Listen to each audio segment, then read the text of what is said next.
El mundo en 1936 estaba al borde del abismo. La Gran Depresión había destrozado las economías. Las monedas estaban sumidas en el caos. Y el patrón oro internacional, el sistema que en su día mantuvo la estabilidad financiera mundial, se había derrumbado. Las naciones devaluaban sus monedas en secreto. Los aranceles aumentaban y el comercio mundial se veía estrangulado por el miedo y la desconfianza. Pero entonces, en un acto diplomático discreto y casi olvidado, tres grandes potencias, Estados Unidos, Reino Unido y Francia, firmaron lo que se conoció como el Acuerdo Tripartito de 1936. No fue llamativo, no apareció en los titulares, pero silenciosamente redefinió las reglas del dinero, el poder y la cooperación internacional para las décadas venideras. Esta es la historia del pacto monetario que nadie recuerda. Antes de desentrañar este momento extraordinario de la historia financiera, asegúrate de suscribirte y darle a me gusta al vídeo. Y comparte, porque profundizamos en cómo estos acuerdos olvidados siguen influyendo hoy en día en tu sueldo, tus ahorros y tus inversiones. Entonces, ¿qué sucedió exactamente en 1936 que obligó a las mayores potencias mundiales a sentarse a la mesa de negociaciones?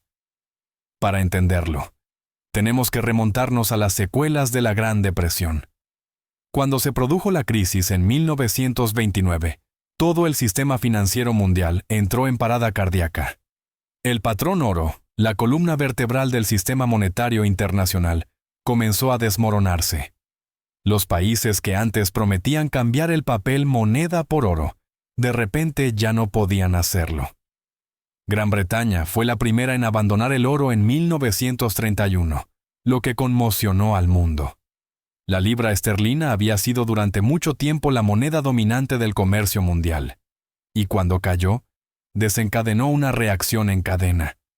A medida que Gran Bretaña se devaluaba, las exportaciones de Estados Unidos y Francia se encarecían, lo que provocó devaluaciones competitivas, un juego global de pollo monetario. Cada país intentaba abaratar sus exportaciones imprimiendo más dinero y haciendo bajar su tipo de cambio. Los economistas lo llamaron política de empobrecer al vecino, y fue una guerra económica con otro nombre. Estados Unidos, bajo el mandato de Franklin D. Roosevelt, ya había tomado medidas radicales. En 1933, Roosevelt conmocionó al mundo al suspender la convertibilidad del dólar en oro y prohibir la propiedad privada de oro dentro de Estados Unidos. Esa medida dio al gobierno el control total sobre la oferta monetaria, liberándolo del estrangulamiento deflacionario del patrón oro. En 1934, Estados Unidos devaluó oficialmente el dólar, elevando el precio del oro de 2067 a $35 la onza. Esto significó que todas las demás naciones que poseían oro vieron cómo sus reservas en dólares se devaluaban de la noche a la mañana. Francia y Gran Bretaña estaban furiosas. Mientras tanto, Francia lideraba lo que se denominó el bloque del oro, un grupo de países que se aferraban obstinadamente al patrón oro, entre ellos Bélgica, los Países Bajos y Suiza. Creían que aferrarse al oro preservaba la disciplina económica, pero, en realidad, estrangulaba el crecimiento y el comercio. A medida que el dólar y la libra se devaluaban, las exportaciones francesas se volvían irremediablemente poco competitivas. Las fábricas cerraron, el desempleo se disparó y la inestabilidad política aumentó. En 1936, la tensión había llegado a un punto álgido. Gran Bretaña, Estados Unidos y Francia se dieron cuenta de que continuar con la guerra monetaria solo agravaría la depresión. Lo que necesitaban era un alto el fuego, un pacto que detuviera las devaluaciones competitivas y restableciera cierto grado de confianza en las finanzas internacionales. Ahí es donde entró en juego el Acuerdo Tripartito. En septiembre de 1936, tras meses de conversaciones secretas, las tres potencias, Gran Bretaña, Francia y Estados Unidos, firmaron un acuerdo informal no vinculante que estabilizó eficazmente las principales monedas mundiales. cada nación se comprometió a evitar la manipulación de los tipos de cambio para obtener ventajas comerciales y a consultarse mutuamente antes de tomar cualquier medida importante en materia de política monetaria. El acuerdo no era un tratado y no establecía ninguna institución nueva. No había mecanismos de aplicación, ni multas, ni anuncios públicos de tipos de cambio fijos. Se trataba de un acuerdo entre caballeros entre los ministros de finanzas, basado íntegramente en la confianza mutua y la voluntad política. Pero, a pesar de su simplicidad, el acuerdo tripartito marcó un punto de inflexión crucial. Por primera vez desde el colapso del patrón oro, las principales potencias coordinaron sus políticas monetarias para evitar el caos. El dólar estadounidense, la libra esterlina y el franco francés se convirtieron en los pilares de facto del sistema monetario mundial. No se restableció el patrón oro, pero surgió un nuevo sistema de monedas controladas. Un híbrido entre la convertibilidad del oro y la flexibilidad moderna del dinero fiduciario. Entre bastidores, este pacto también fue una medida estratégica. La administración Roosevelt quería garantizar que el dólar se mantuviera fuerte, pero lo suficientemente flexible como para apoyar la recuperación. Gran Bretaña, que aún luchaba por superar la pérdida del dominio financiero de su imperio, consideraba que la cooperación era la única forma de evitar el colapso total. Francia, azotada por la agitación política, se unió a regañadientes, al darse cuenta de que el aislamiento ya no era sostenible. Una de las figuras clave detrás del acuerdo fue el secretario del Tesoro de los Estados Unidos, Henry Morgenthau Jr., quien creía que la cooperación monetaria podría evitar otra depresión mundial. Trabajando en estrecha colaboración con el canciller británico, Neville Chamberlain, y el ministro de Finanzas francés Vincent Aural, Morgenthau logró un delicado equilibrio. Los países podían gestionar sus tipos de cambio, pero no utilizarlos como armas económicas. El acuerdo tripartito calmó inmediatamente los mercados de divisas. La salida de oro de Francia se ralentizó. El comercio entre las tres potencias comenzó a estabilizarse, y la confianza volvió con cautela. Los inversores lo vieron como una señal de que lo peor del caos monetario podría haber llegado a su fin. Pero aquí está el giro. Si bien el acuerdo estaba diseñado para estabilizar las monedas, también consolidó silenciosamente el creciente dominio del dólar estadounidense. Las vastas reservas de oro de Estados Unidos, las mayores del mundo, le daban la capacidad de respaldar sus compromisos de forma creíble. La libra esterlina, aunque seguía siendo importante, estaba perdiendo su esplendor imperial. Y Francia, con sus políticas de acaparamiento de oro, se vio gradualmente marginada. En otras palabras, el acuerdo tripartito no solo puso fin a las guerras monetarias, sino que marcó el comienzo de una nueva jerarquía. Estados Unidos se convirtió en el líder financiero de facto del mundo. La discreta diplomacia del grupo sentó las bases para sistemas de posguerra, como el de Bretton Woods, en el que el dólar sustituyó oficialmente al oro como centro de las finanzas mundiales. Irónicamente, la mayoría de la gente, incluso los estudiantes de economía, nunca ha oído hablar del acuerdo tripartito. No tuvo el dramatismo de Bretton Woods ni el espectáculo público de la crisis del oro de Nixon en 1971, pero fue el puente crucial entre dos eras monetarias. El rígido mundo del oro del siglo XIX y el mundo fiduciario controlado del siglo XX. Al crear una alianza informal de confianza entre las principales potencias, introdujo un nuevo principio: la cooperación monetaria, y no el metal, podía afianzar la economía mundial. Era frágil, sí, y en última instancia temporal, pero demostró algo vital: que la estabilidad podía lograrse mediante políticas, y no solo con reservas de oro. Las consecuencias inmediatas del acuerdo tripartito fueron de un optimismo cauteloso. Los mercados de divisas, que habían sido volátiles e impredecibles durante la mayor parte de la década de 1930, comenzaron a calmarse. El acaparamiento de oro se ralentizó. Los inversores que habían huido de las monedas nacionales en busca de activos tangibles comenzaron a regresar tímidamente. La libra se estabilizó, El dólar se fortaleció y el franco francés, aunque todavía bajo presión, encontró un breve respiro. Pero bajo la superficie, la calma ocultaba profundas contradicciones y fragilidad política. El acuerdo era una tregua temporal en una guerra económica que tenía raíces mucho más profundas. Resolvía los síntomas, pero no la enfermedad. Uno de los objetivos tácitos del acuerdo tripartito era restablecer el comercio internacional, que se había derrumbado durante la Gran Depresión. Entre 1929 y 1933, el comercio mundial se había reducido en casi 2/3. Los aranceles, la manipulación de las divisas y los controles de capital habían estrangulado el comercio mundial. La idea era sencilla. Si los tipos de cambio eran estables, las naciones comerciarían más libremente. Pero la realidad era que las fuerzas políticas de cada país tiraban en direcciones opuestas. En Estados Unidos, la administración Roosevelt seguía experimentando con las agresivas políticas del New Deal, diseñadas para impulsar el empleo y el gasto internos. La inflación se consideraba una herramienta, no una amenaza, para estimular la demanda.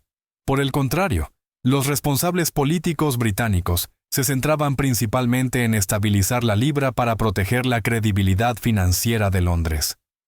Francia, todavía obsesionada con mantener la disciplina del oro, se debatía entre facciones políticas que alternaban entre el nacionalismo y la cooperación. Esta incómoda alineación hacía que el acuerdo tripartito fuera intrínsecamente inestable. Cada país acordó consultar antes de cambiar los tipos de cambio, pero ninguno estaba legalmente obligado a cumplirlo. Todo el sistema dependía de la confianza, y en la década de 1930, la confianza entre las naciones era muy escasa. A puerta cerrada, muchos funcionarios franceses acusaron a Estados Unidos de utilizar el acuerdo para afianzar el dominio del dólar. Francia había visto cómo sus reservas de oro se agotaban a lo largo de los primeros años de la década de 1930, cuando los inversores huyeron del franco hacia el dólar y la libra. Para ellos, este pacto parecía menos una cooperación y más una capitulación. A finales de 1937, la presión política interna obligó a Francia a abandonar por completo el bloque del oro y devaluar el franco y el dar, reconociendo así su derrota. Mientras tanto, Gran Bretaña disfrutaba discretamente de uno de los mayores beneficios del acuerdo. Desde que abandonó el patrón oro en 1931, la libra había estado flotando libremente, lo que daba a Londres una enorme flexibilidad. El acuerdo tripartito proporcionó a Gran Bretaña una cobertura diplomática para gestionar su moneda sin temor a represalias. El valor de la libra esterlina se mantuvo estable y las redes comerciales del imperio comenzaron a recuperarse ligeramente. Los responsables políticos británicos comprendieron que, por primera vez, la gestión de la moneda, y no el oro, era la clave de la influencia mundial. Para Estados Unidos, el pacto fue una victoria geopolítica disfrazada de cooperación económica. A finales de la década de 1930, Estados Unidos poseía casi 2/3 de las reservas de oro del mundo. Eso significaba que el dólar era la única moneda importante con flexibilidad y credibilidad. El acuerdo tripartito otorgó esencialmente al Tesoro de Roosevelt un cheque en blanco para dirigir la política monetaria a spinnumatintos nivel mundial.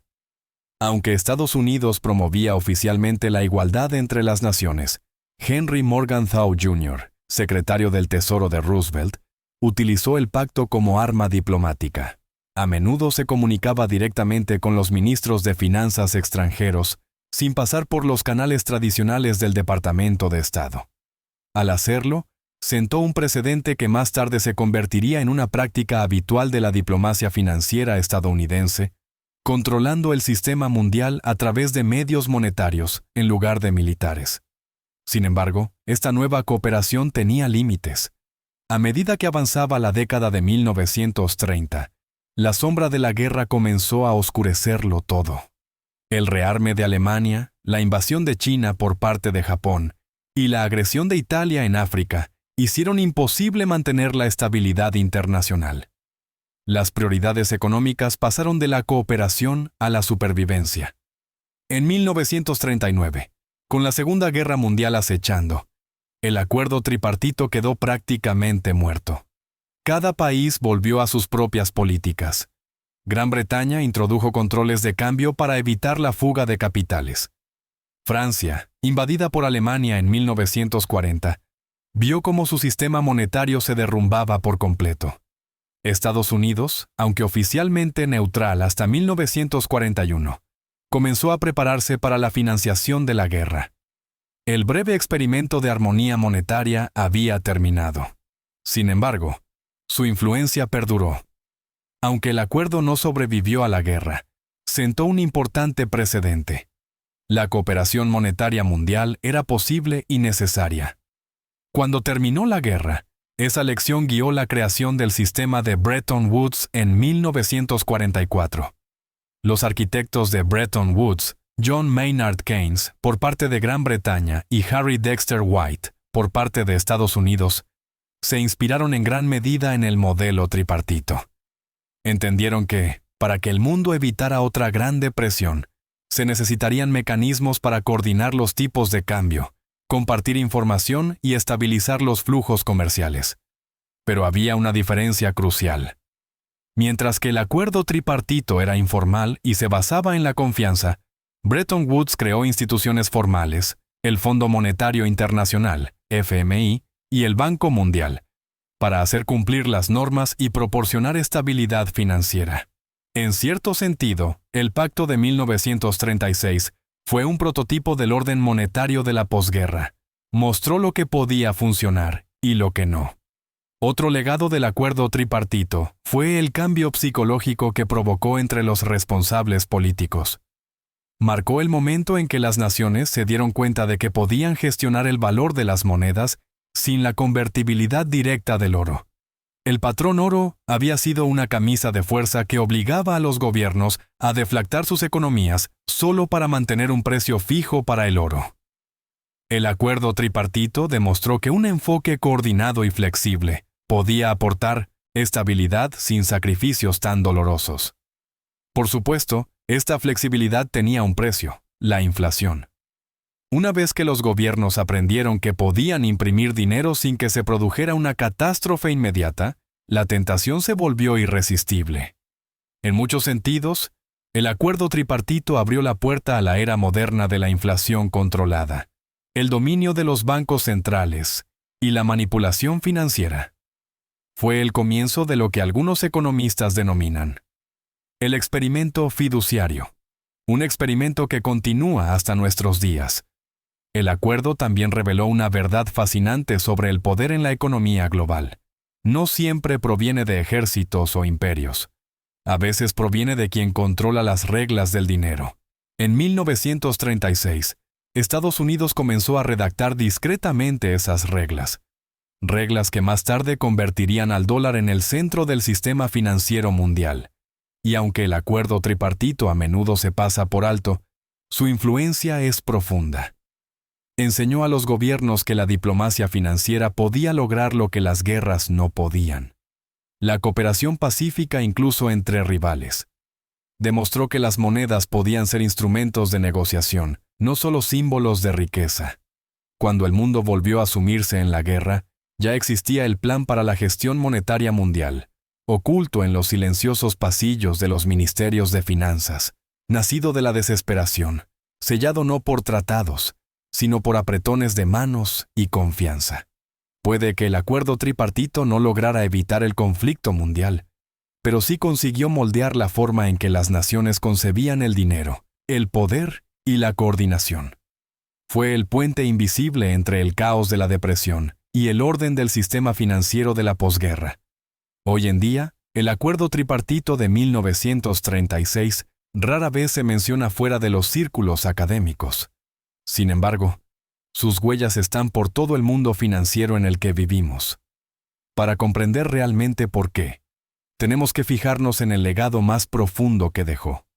No solo en la política económica, sino en cómo las naciones perciben el control sobre el dinero en sí. Empecemos por la paradoja. El acuerdo se diseñó para estabilizar las monedas mundiales, Pero lo que realmente hizo fue sembrar las semillas de un mundo en el que las monedas podían ser estratégicamente inestables, utilizadas como herramientas de política nacional, en lugar de meros reflejos de valor. Antes de 1936, los gobiernos eran en gran medida servidores del patrón oro. Después, se convirtieron en ingenieros de los tipos de cambio. El acuerdo tripartito normalizó la idea de que la gestión monetaria podía ser flexible, negociada y, sobre todo, política. Cuando la guerra terminó menos de una década después, esa mentalidad definió el nuevo orden mundial. El sistema de Bretton Woods de 1944 se inspiró en gran medida en las lecciones del acuerdo tripartito. Su objetivo era evitar el caos económico de la década de 1930 mediante la creación de tipos de cambio fijos pero ajustables, como compromiso entre la rigidez del oro y la libertad monetaria total. Bajo el sistema de Bretton Woods, el dólar estadounidense se convirtió en el ancla, convertible en oro, mientras que otras monedas se vinculaban al dólar. Era la estabilidad a través de la centralización, algo con lo que las potencias tripartitas solo habían soñado. La lógica detrás de ambos sistemas era similar. La cooperación podía evitar el colapso. Pero mientras que el acuerdo tripartito se basaba en la confianza, Bretton Woods se basaba en la estructura. Instituciones como el FMI formalizaron lo que antes había sido diplomacia entre bastidores. En lugar de notas secretas intercambiadas entre ministros de finanzas, los países disponían ahora de canales oficiales para la coordinación y la negociación. En esencia, la Alianza Informal de 1936 evolucionó hasta convertirse en el orden mundial formal del siglo XX. Sin embargo, el espíritu del acuerdo tripartito, esa gestión estratégica silenciosa de las monedas, nunca desapareció. Se pueden ver sus ecos en todas las coordinaciones monetarias importantes desde entonces. El Acuerdo del Plaza de 1985, cuando las naciones intervinieron para debilitar el dólar estadounidense. El Acuerdo del Louvre de 1987, cuando volvieron a intervenir para evitar que el dólar cayera demasiado. E incluso en los debates actuales del G7 o del G20, donde los ministros de finanzas coordinan las respuestas a las crisis a puerta cerrada. Todos estos momentos tienen su origen en aquel pacto de 1936. Unos pocos acuerdos escritos a mano entre naciones que intentaban sobrevivir a la Gran Depresión. Pero más allá de la política, el acuerdo tripartito también dejó un legado filosófico.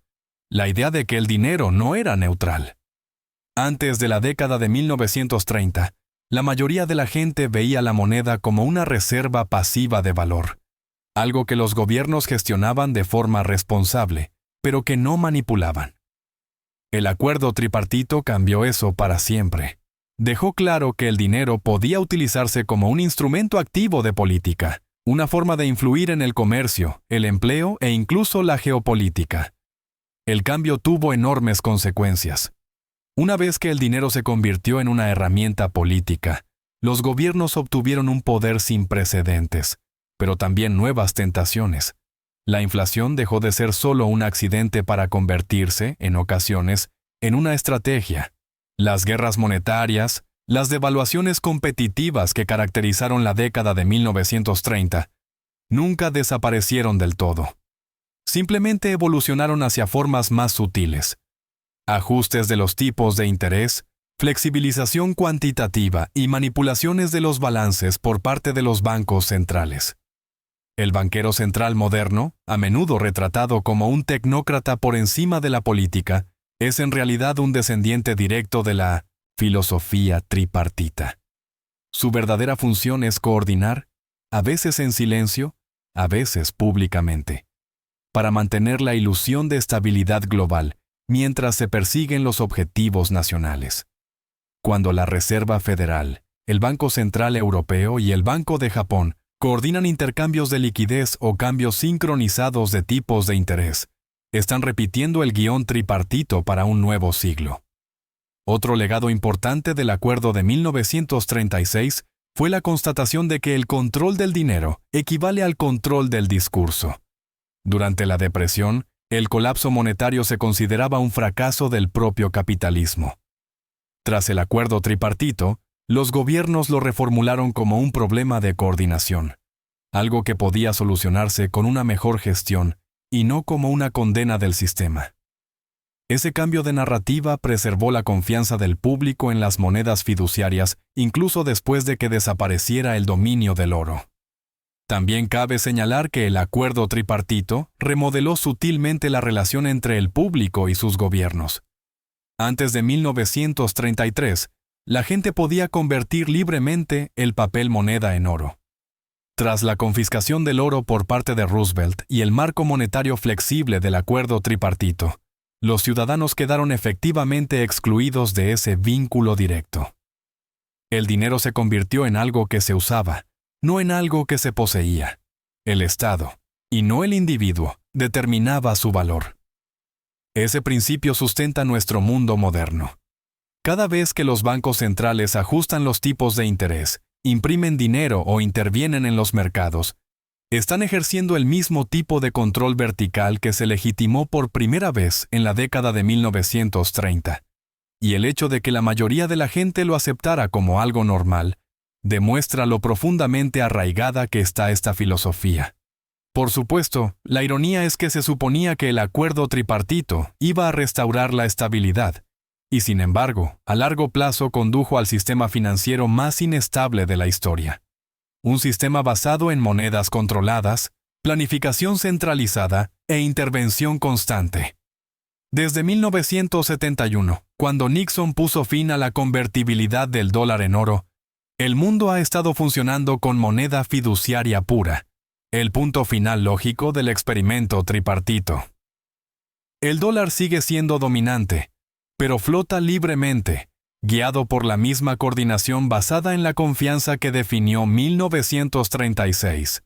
En ese sentido, hemos cerrado el círculo. Las mismas dinámicas que llevaron a Roosevelt, Chamberlain y Bloom a la mesa de negociaciones, las devaluaciones competitivas, los temores de inflación y la fuga de capitales, siguen vivas hoy en día. Los bancos centrales se reúnen en secreto. Los tipos de cambio fluctúan con los vientos políticos. Las naciones se coordinan para evitar colapsos, pero compiten por obtener ventajas. La diferencia es que ahora hay mucho más en juego. En 1936, las finanzas mundiales se medían en 1900 miles de millones. Hoy en día, se miden en cientos de billones. La misma arquitectura frágil y la misma cooperación sin un compromiso real subyacen a todo, desde el sistema del euro hasta el comercio mundial en dólares. El acuerdo tripartito puede parecer una nota al pie oscura en la historia económica, pero su espíritu nunca murió. Fue el momento en que el mundo descubrió que el dinero podía gestionarse, y no solo medirse, y esa comprensión lo cambió todo. Si se elimina la complejidad moderna, las pantallas, los gráficos y la jerga, se encuentra la misma historia humana debajo: miedo, poder y la búsqueda desesperada de estabilidad. En 1936, 3 naciones decidieron que preferían confiar en las promesas de las demás antes que en el oro. Casi un siglo después, el mundo entero funciona con esa misma frágil fe. Así que, la próxima vez que oigas hablar de la coordinación de los bancos centrales o de las intervenciones monetarias, recuerda esto. Todo comenzó con un pacto secreto firmado en medio de la desesperación. Un pacto que intentó domesticar el dinero y, al hacerlo, cambió para siempre su naturaleza. Tras el acuerdo tripartito, el mundo, sin saberlo, emprendió un camino que redefiniría el dinero, la soberanía y la esencia misma de la libertad económica. Lo que comenzó como una solución de emergencia para las monedas en colapso, se convirtió en un sistema permanente de manipulación controlada. Un mundo en el que todos los bancos centrales, todas las monedas y todos los precios del mercado libre están, en última instancia, sujetos a una coordinación silenciosa. Se suponía que el pacto de 1936 acabaría con la inestabilidad, pero en cambio la institucionalizó bajo un nuevo nombre: política monetaria. Para comprender hasta qué punto esta filosofía se ha arraigado en la economía mundial, Comencemos por rastrear lo que vino después de la era tripartita. La Segunda Guerra Mundial rompió el antiguo equilibrio. Y cuando terminó, los vencedores se enfrentaron a la misma pregunta con la que habían luchado Roosevelt, Bloom y Chamberlain. ¿Quién controla el valor del dinero? La respuesta fue Bretton Woods, una versión formalizada a gran escala del modelo cooperativo del acuerdo tripartito. Pero, a diferencia de 1936, esta vez había un líder claro: Estados Unidos. El dólar se convirtió en el ancla de las finanzas mundiales. Era tan bueno como el oro, y todas las principales monedas se vinculaban a él. Sin embargo, bajo esa estabilidad, se escondía el mismo frágil principio de que la cooperación podía sustituir a las restricciones. El patrón oro ya no era una ley. Era una promesa impuesta por la confianza y el dominio de Estados Unidos. El mismo mecanismo que había mantenido unidas a las potencias tripartitas, la garantía mutua y la coordinación discreta entre bastidores, se convirtió en la base del orden monetario de la posguerra. Pero aquí está el problema. Las promesas solo son válidas si hay fe detrás de ellas. A finales de la década de 1960, Estados Unidos había impreso y gastado muchos más dólares de los que podía canjear por oro. Los países extranjeros comenzaron a exigir el reembolso, precisamente el escenario que el acuerdo tripartito había tratado de evitar. Francia, bajo el mandato de Charles de Gaulle, puso en evidencia el farol de Estados Unidos y exigió oro en lugar de papel. La respuesta de Estados Unidos fue la suspensión temporal de la convertibilidad del oro por parte de Nixon en 1971. Una medida que convirtió al dólar en una moneda fiduciaria pura. Esa decisión marcó la verdadera culminación del legado tripartito. El dinero era ahora oficialmente un instrumento político gestionado íntegramente por las autoridades centrales y totalmente desvinculado de la realidad física. La línea entre la política y la manipulación desapareció. Triunfó la misma lógica que había guiado el pacto de 1936, que los gobiernos podían gestionar los mercados mejor que los propios mercados. A partir de ese momento, el mundo entró en una nueva era de abstracción monetaria. La idea misma de valor se volvió elástica. La inflación, antes considerada un fracaso, se reformuló como una herramienta. Los tipos de interés se convirtieron en la nueva arma de la guerra económica. Los bancos centrales, antes humildes guardianes de la estabilidad, se convirtieron en los sumos sacerdotes de la economía mundial, utilizando modelos opacos y lenguaje codificado para mover billones con unas pocas palabras. Cada vez que un banco central interviene, está esencialmente recreando la lógica tripartita, manipulando los tipos de cambio para mantener una estabilidad que no existe de forma natural. Cuando Japón debilita el yen para impulsar las exportaciones, o el Banco Central Europeo ajusta su política para proteger el euro, o la Reserva Federal recorta los tipos para salvar Wall Street, se trata del mismo patrón de distorsión cooperativa. La ilusión de una política independiente se sostiene gracias a una coordinación constante entre bastidores. Las consecuencias de este sistema son profundas.